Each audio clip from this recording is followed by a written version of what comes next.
কেউ এসেছেন 3 দশকেরও আগে, বা কেউ এসেছেন 20 বছর। তারা কেউ নিপীড়নের শিকার হয়ে বা কেউ প্রাণ বাঁচাতে দেশ ছেড়েছেন। ভারতে দীর্ঘদিন বসবাস করে নথি তৈরি করতে পারলেও ব্যর্থ হয়েছেন ভোটার কার্ডে, কিন্তু হন্যে হয়ে ঘুরছেন সর্বত্র। এবার সিএএ তে আবেদন করে মিলল নাগরিকত্ব।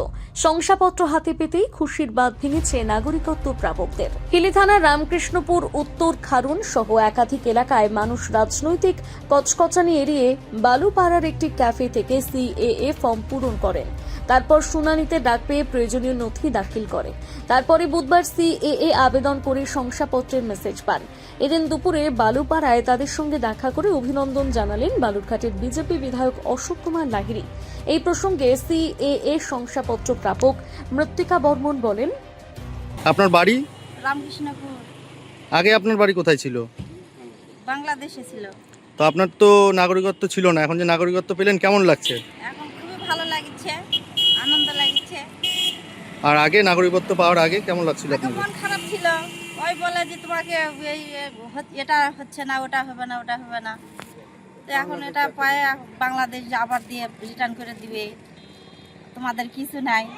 তো এখন এই কার্ডটা, সার্টিফিকেটটা পায় আমার ভালো হলো। এই প্রসঙ্গে বালুরঘাটের বিজেপি বিধায়ক অশোক লাহিড়ী বলেন, নমস্কার। আমার সঙ্গে এই দুই ভদ্রমহিলা আর এই ভদ্রলোক দাঁড়িয়ে আছেন। ওরা স্বাভাবিকভাবেই ভারতীয় নাগরিক ছিলেন, কিন্তু ওদের নাগরিকত্বের নথি ছিল না। যে কথা আমাদের স্বরাষ্ট্রমন্ত্রী বলেছিলেন যে যারা শরণার্থী হিসেবে ওপার থেকে এপারে এসেছেন তাদেরকে নাগরিকত্ব দেওয়া হবে, সেই নাগরিকত্বের সাক্ষ্য আপনার ওদের হাতে দেখছেন। আমার খুব আনন্দ হয়েছে, ওদের তো আনন্দ হয়েইছে যে আমাদের দলে 3 জন বাড়ল।